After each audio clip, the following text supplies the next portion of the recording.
day, everyone. Today, me and my groupmates will be discussing about the foreign exchange risk management, an important topic in treasury management. I am the first reporter. You can call me Kelly Deliosa Cotan, a model, a beauty queen, and an actress. Char.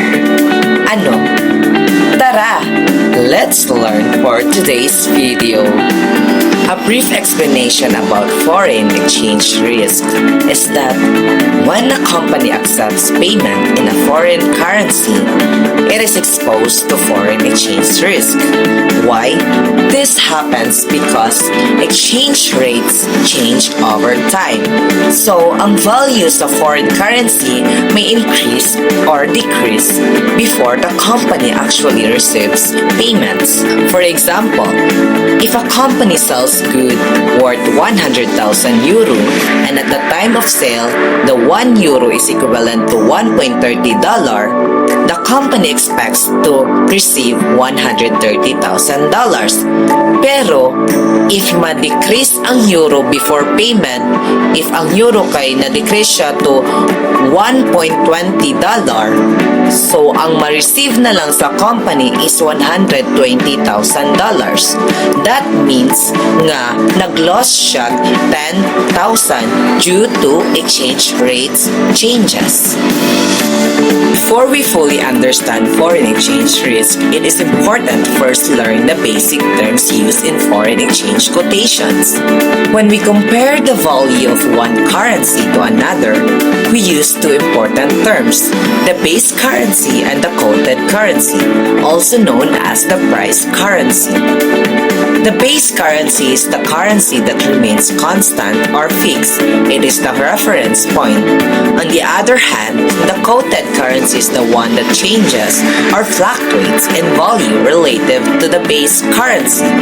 For example, if we say USD and Philippine peso is equivalent to 56, this means that 1 US dollar is the base currency, is equal to 56 Philippine peso, and that is the quoted currency. Why?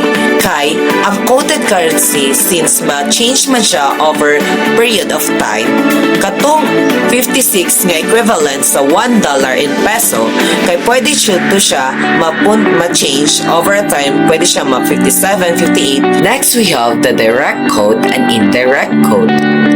A direct quote shows how much local currency is needed to buy 1 unit of foreign currency.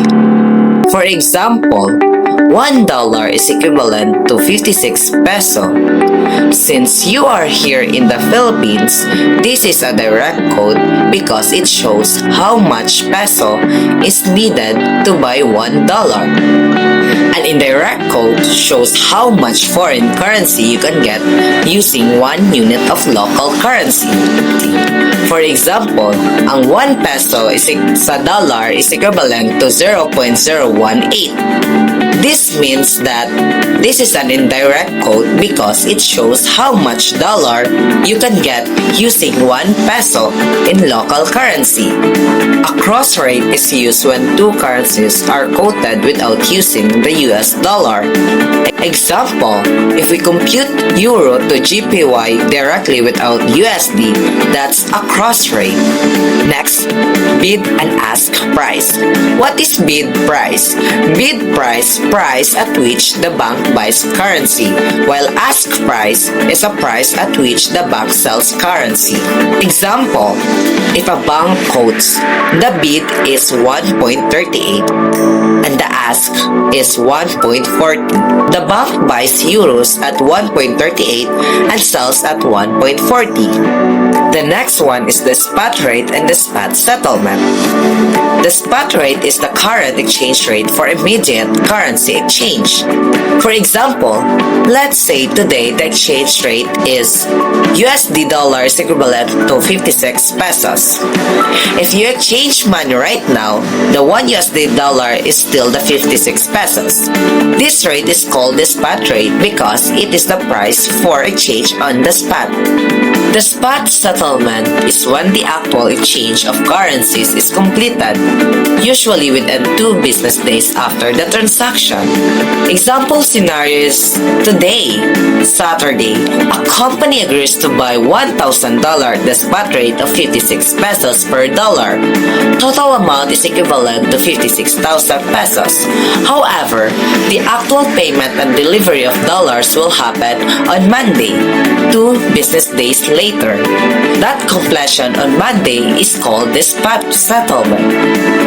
Now let's proceed to the nature of foreign exchange risk. Foreign exchange risk happens when exchange rates change between the time of sale and the time of payment. Example, a company sells goods for $100,000 at a rate of $1.39079. The expected value is equivalent to $139,079. After 90 days, the rate drops to $1.3630. New value is equivalent to 100 times 1.3630. The new value is $136,300. The company loses $2,779. This is called a foreign exchange loss. However, if the exchange rate increases, the company can also gain. The next topic is the data collection for foreign exchange risk management. To begin with, determining a company's currency risk is not an easy task. It can actually be quite frustrating for foreign exchange specialists. This is because they often receive a large amount of unorganized information coming from different departments such as accounting, budgeting, tax, and treasury. Because of this, the specialist needs to gather and organize all of this data. They must not only present the current currency positions of the company, but also create a reliable forecast of where these currency positions are expected to be in the near to medium term. This forecast is very important because it serves as the basis for the company's hedging strategy. Now, in large companies that use an enterprise resource planning or ERP system, this process becomes easier. The ERP system can automatically collect and compile data about currency exposures. However, not all companies have this advantage. For companies with decentralized systems, employees usually gather information manually from each subsidiary. They then input this data into spreadsheets to compute the company's total currency exposure. Clearly, companies with ERP systems have a significant advantage when it comes to measuring what we call book exposure, or the existing currency positions. Moving on, forecasting currency exposure is even more challenging. This is because companies may have many subsidiaries operating in different countries, each dealing with multiple currencies that constantly change in value. That's all for my topic. I hope you enjoy and learn for today's video. Once again, this is Kelly Tiliosa Cutad, your Miss Paninda Queen International 2025, signing off. Good morning everyone. My topic is all about foreign exchange hedging. So, what is foreign exchange hedging? Are method used by the companies to reduce the risk caused by the changes in currency exchange rates. There are 3 main foreign exchange hedging strategy. Number 1, do nothing. Just accept the risk and deal with any gains or losses when they happen. Number 2, change how you do business. Use internal rules and practices to lower your risk without using special financial tools. Number 3, use financial contracts. Use tools like forwards, futures, options, or swap to lock in exchange rates and protect yourself. Hedge, ratio, and forecasting. A company doesn't have to protect the 100% of it drain money because hedge ratio is the percentage they choose sample. Toledo tool makers. Number 1, stable environment predictions are usually correct and the cash flow is steady. they can hedge a higher percentage like 90%. Number 2, unstable environment prediction are often wrong and the cash flows jumps up and down a lot. It's harder to plan, so they hedge less 60%. Next is Exhibit 9.A, Stable Cash Flow. As you can see, this table shows the forecast amount is always a bit higher than the actual amount. But the difference is small, only negative 3% and negative 11% because it's predictable. The company can safely hedge most of it. While Exhibit 9.B, Unstable Cash Flow, it shows that sometimes the forecast is way off, like in April. They expect 3,982 but only got 1,862, which is a huge difference of negative 53% because it's so unpredictable. Hedging less is safer. Next is additional consideration. Granularity. You don't have to use the same percentage for everything. If you can predict one currency well, hedge more of it. If it's unpredictable, hedge less. While hedge accounting is an accounting rule that lets you wait to record gains or losses until the deal is finished, which make your financial reports look smoother. Next is accept the risk. This is the simplest way that you don't have hedge at all. You just have to record the profit or losses as they happen. Let's move to internal business practices. Number 1, get paid in your own money. Make the customers pay in your currency so they take the risk, not you. Number 2, add extra fees. Charge a little more of the pay in foreign money to cover your risk. Number 3, get paid fast. The longer you wait for the payment, the more risk you have. So try to collect money quickly. Number 4, borrow in the same currency. If you are getting paid in euros, borrow in euros too. This cancels out the risk. Number 5, buy from the same place. If you earn money in a country, try to spend money there too. So inflows and outflows match. Number 6, bank's account in foreign currencies. Keep the bank accounts in the money you use often so you don't have to convert it every time. Netting arrangement. Netting is a way to reduce the number of the payment and lower the risk by combining what you owe with what other owe you. Unilateral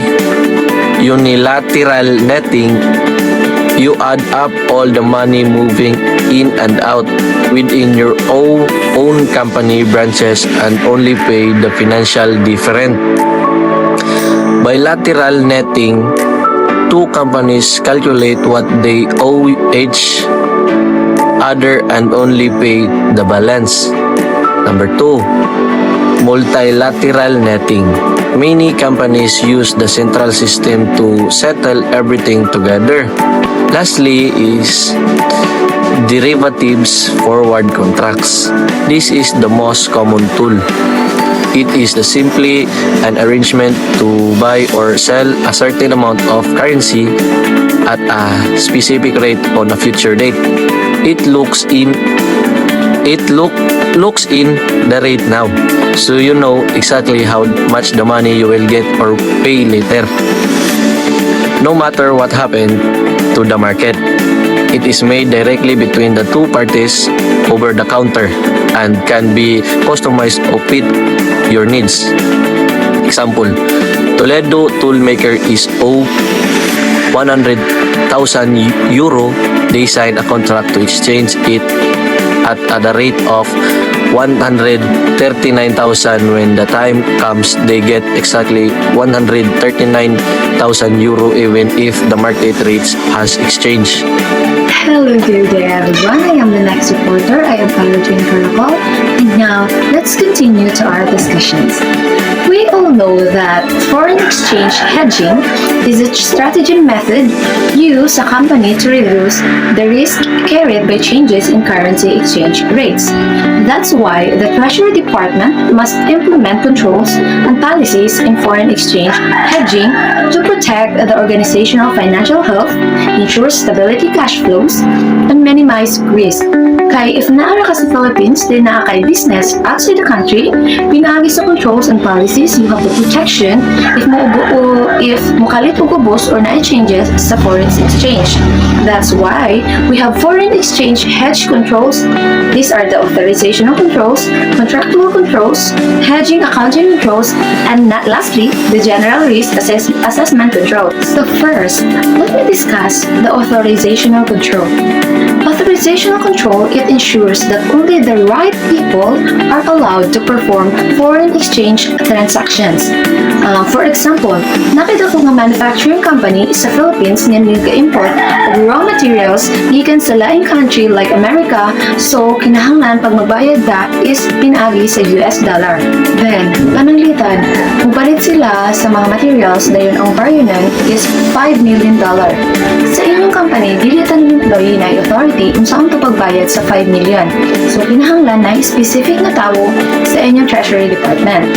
So, example, si Ana atong treasurer sa company, siya ang lucky winner. Si Ana gigaan ang authority sa board of directors na or mopalit sa mga import materials sa company. So, in authorizational controls, we have the defined rules. It states who is authorized to trade. So, si Ana naman ang gigaag authority.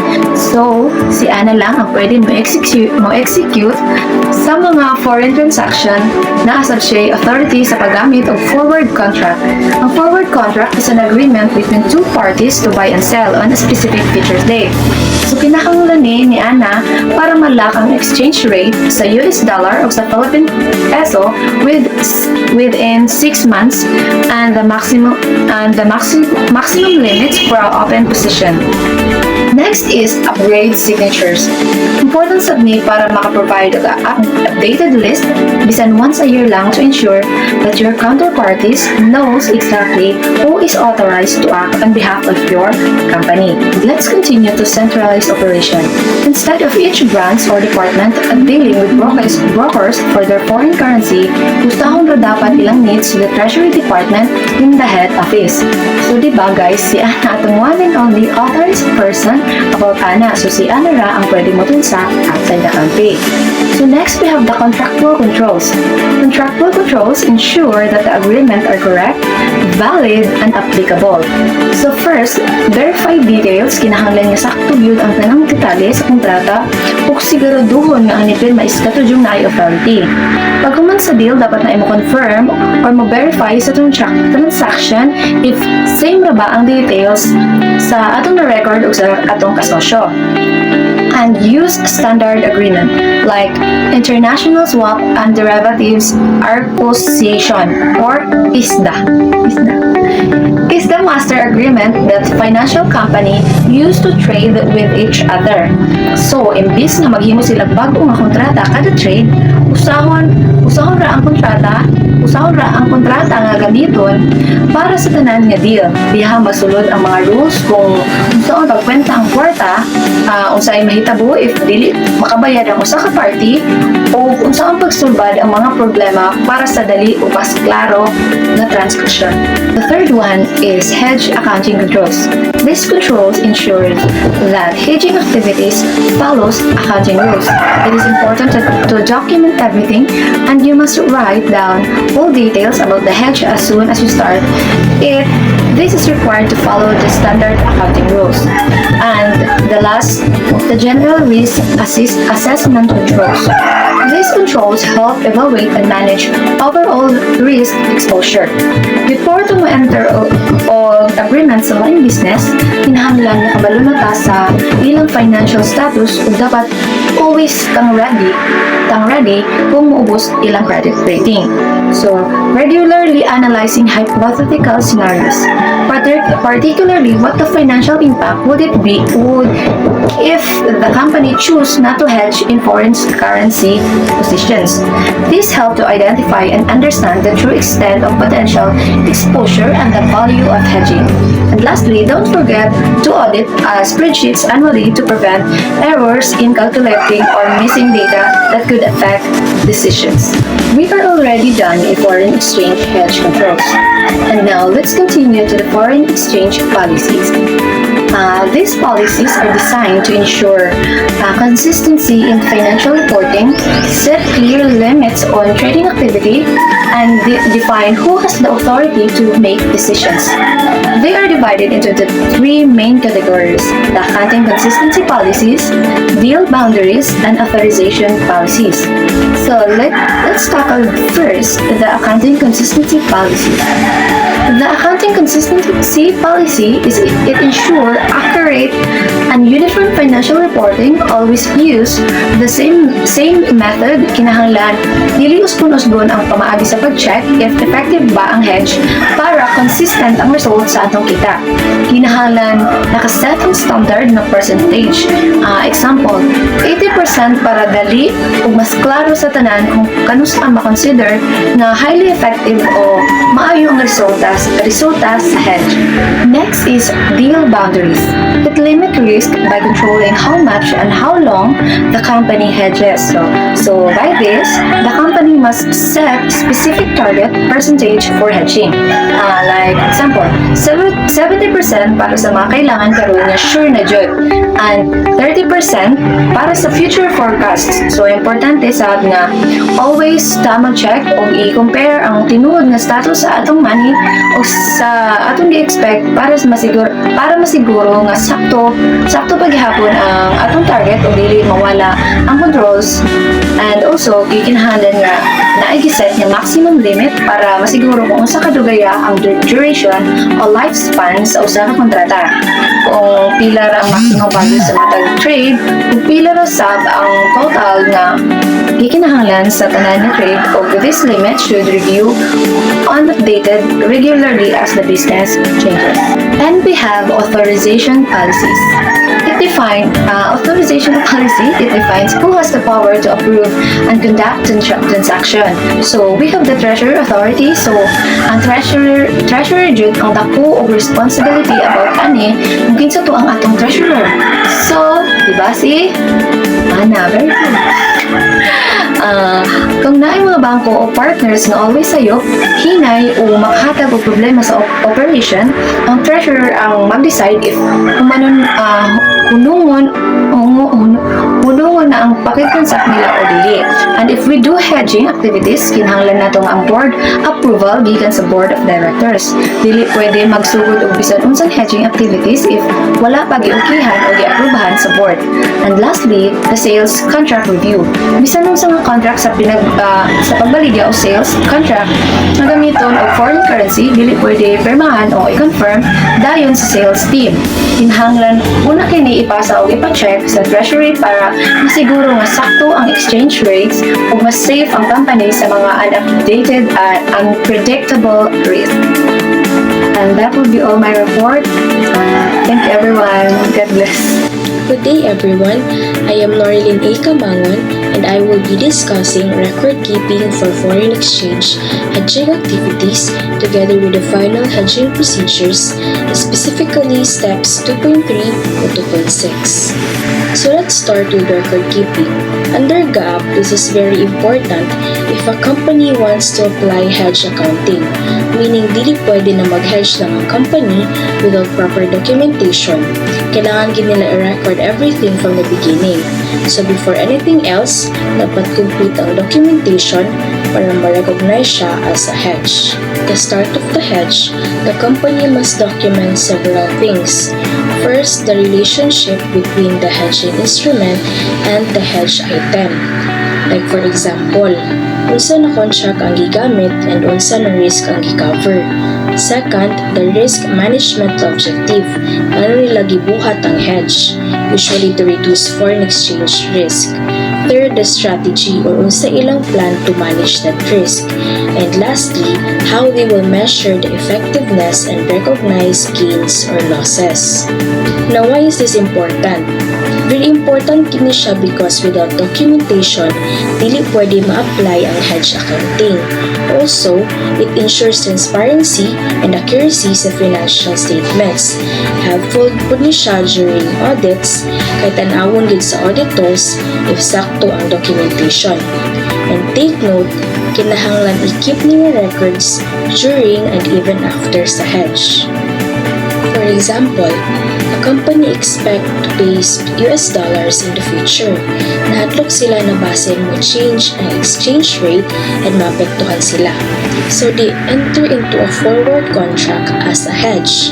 Karon kinahanglan nila i-document unsa ang gi-hedge, which is the future dollar payment, ngano sila nag-hedge, which is to reduce risk, and how they will measure effectiveness, because through this, maalaw sila to apply hedge accounting. After completing the documentation, the company will now proceed to hedging procedures. This include reviewing the contract, accounting for the hedge, reconciliation, and reporting. So let's move on to the next step. In step 2.3, the legal staff reviews in the contract. I-check nila if complete ba ang contract and if authorized ba ang mga ni-sign. Kaya even if correct ang financial side, kung dili valid legally, mahimong problem gihapon. If okay na tanan, so mo na nga tayo mga i-approve na. Pero if kulang or error, i-return na siya for correction. For example, the company enters into a hedge with the bank. Ang legal team mo check if complete ang details and if ang representative sa bank kay authorized ba gyud mo sign. Kay if dili authorized, dili pwede i-approve. Ibalik gyud na siya for correction. So, importante gyud ang legality aning part. Next is accounting for the hedge. Here, the assistant controller measures how effective the hedge is. Then, i-record ang gains or losses. Ang effective portion kay ibutang sa other comprehensive income, while ang ineffective portion kay sa earnings. So, gi-separate siya para klaro kung unsa ka effective ang hedge. For example, if the hedge gain is 10,000 pesos and 80% is effective, so 8,000 goes to other comprehensive income and 2,000 pesos goes to the income statement. So makita gid sa records unsa ka effective ang hedge and unsa ang impact niya sa company. In step 2.5, reconciliation is done. This means i-compare ang company records with the bank or counterparty records. Dapat mag-match sila. Kay if dili, kinahanglan i-check unsay cost and i-correct dayon. If dako ang difference, kinahanglan i-report immediately. For example, if the hedge is 85% effective, so i-report nila na 85% ang hedge. Then tanawon po nila if na delays or errors para ma-improve pa next time. To summarize, record keeping is very important because it is the foundation of hedge accounting. Then the procedures, review, accounting, reconciliation, and reporting ensure that everything is legal, accurate, and effective. So pinaagi ani nga process, mas ma-manage sa company ang foreign exchange risk. That would be all. Thank you. One is the loneliest number that you'll